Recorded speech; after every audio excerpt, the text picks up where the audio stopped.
What's up, people? This your boy P. Ross back in the building with the homie.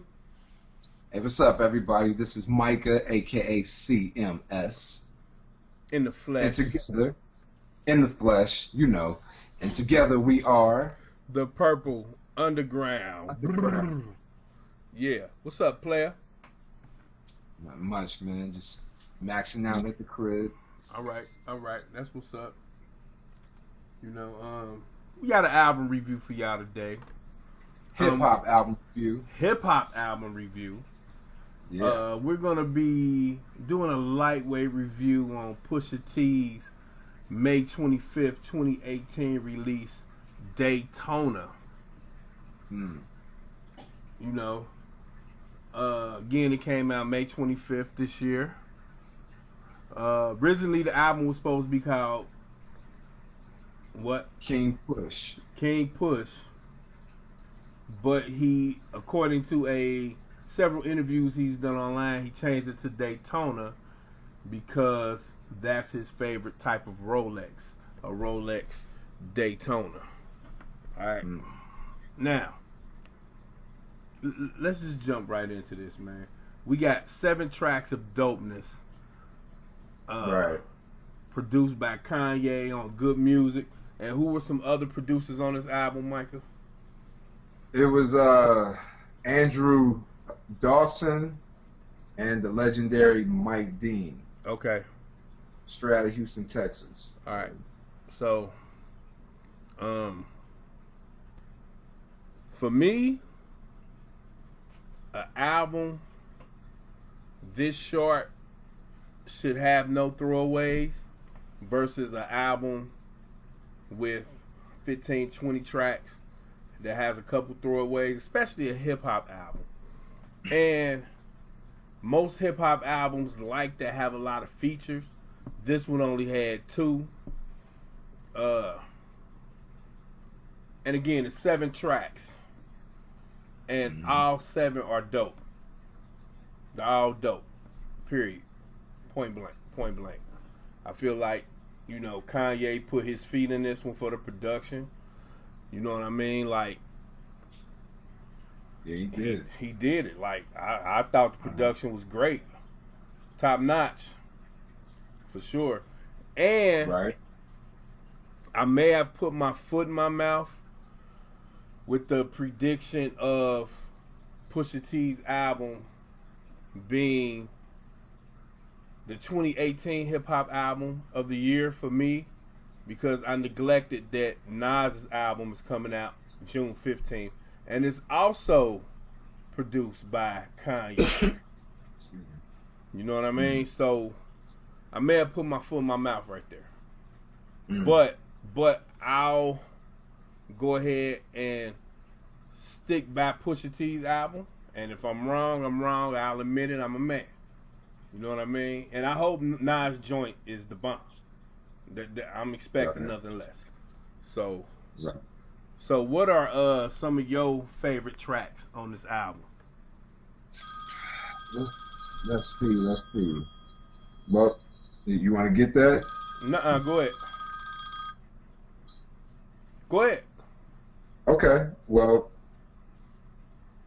I would say out of the 7, I'll pick 5 so far, in no particular order, but definitely the first song, If You Know, You Know. I think that's a great opener. Right. It sets the tone. The production is just banging. Lyrically, he Pusha, it just comes with it. Gotta go with that. Hard Piano featuring Rick Ross. Ricky yes, sir. Baby. And Come Back Baby. I like that one. I think the production on there is banging. And I have to say Santa Rita. Yeah, I like that one a lot. Right. And of course, one of the songs that's been buzzing for the past couple weeks. Infrared. Infrared. Yeah. So those will be my 5 favorite thus far. But all 7 songs are good. Yeah. So, Yeah. and let me just add to that with the whole 7 songs. I think this is sort of evident that sometimes less is better than more, as far as like with an album. Now, Yes. I'm not, negating the fact when an album has 15, 20 songs that it can't be a banger or it can't be Right. great. But in some cases, sometimes certain albums they do have some filler. So, but in this Right. case, all 7 songs are good, Yes, solid. For sure. Let it ride through.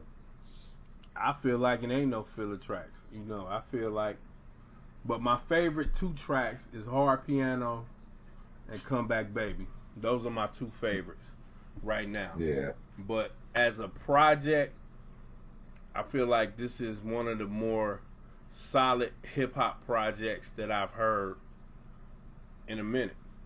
You know what I mean? Oh yeah. And Pusha T never disappoints, man.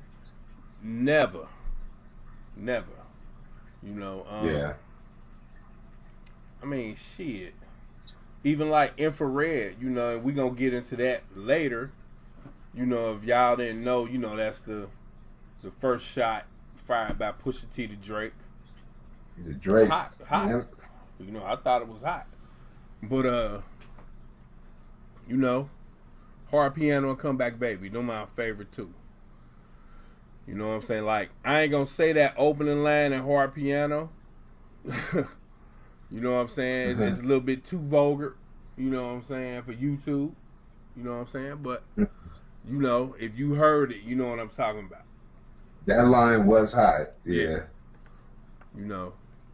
But let's get into the infamous album cover, which is my favorite female singer of all time, Whitney Houston, which is The legend.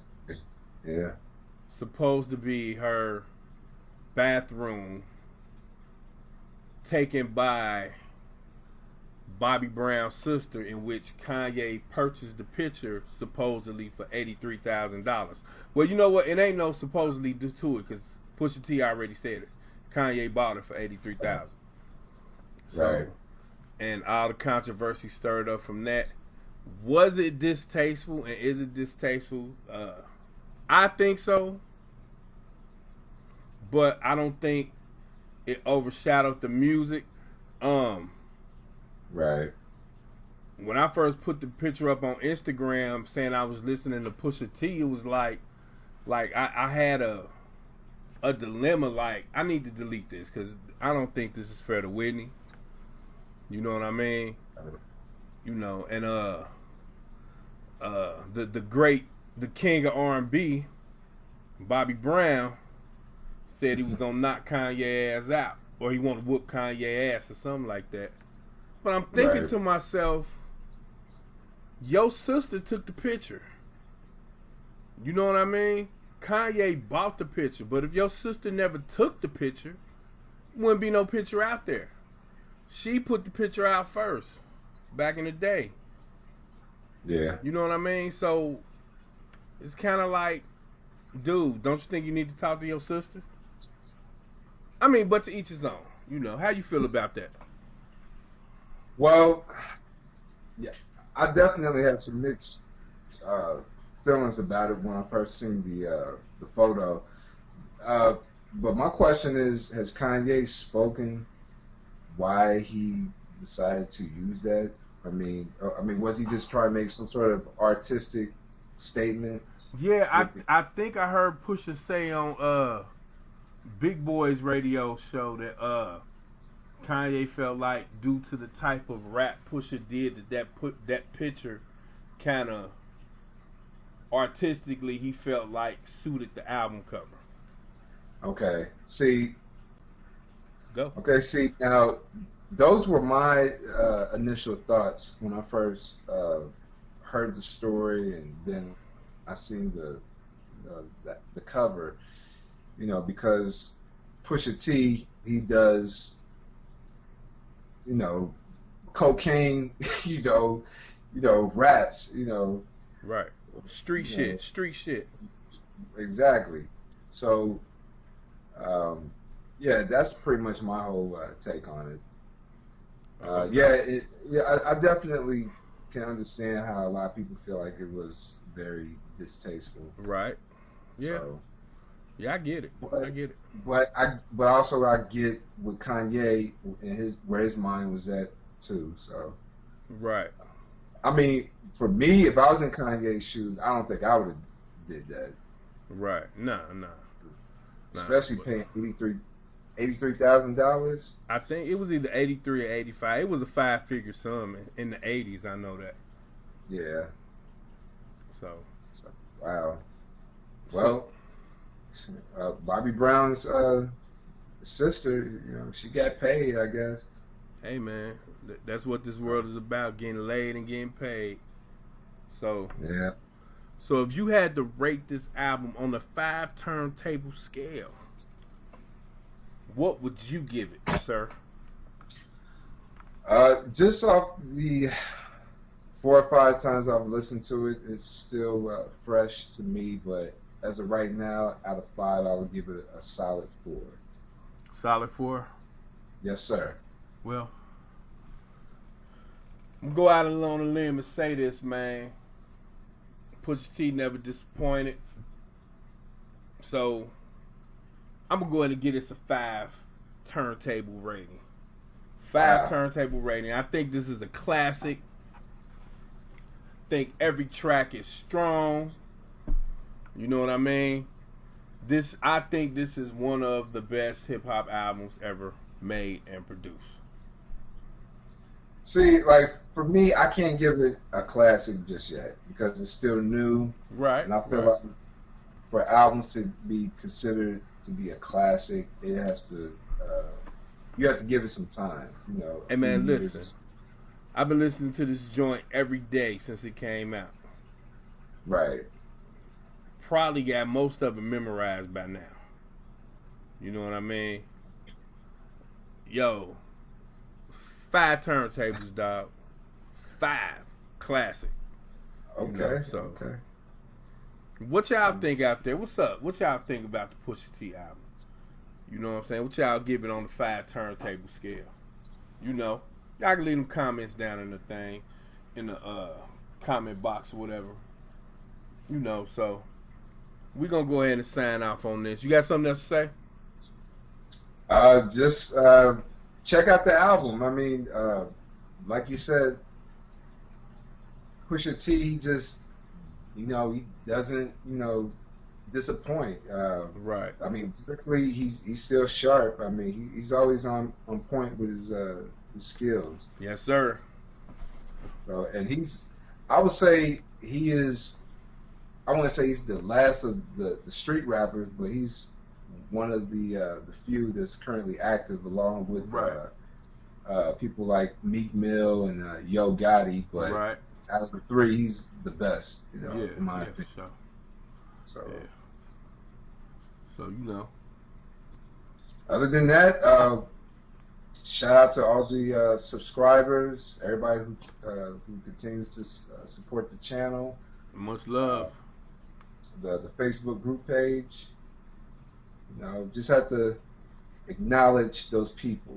I have to try to remember we have to try to remember to do that almost every video, and we're just gonna keep dropping them, as much as we can. A little bit quicker now. So Right. Yeah. So I'm P. Ross, y'all. Your boy. Yeah, and I'm Micah, aka CMS. And together we are the Purple Underground. We are the new breed. Yes. Please, yeah. So, please believe. Until next time, peace. Deuces. One love.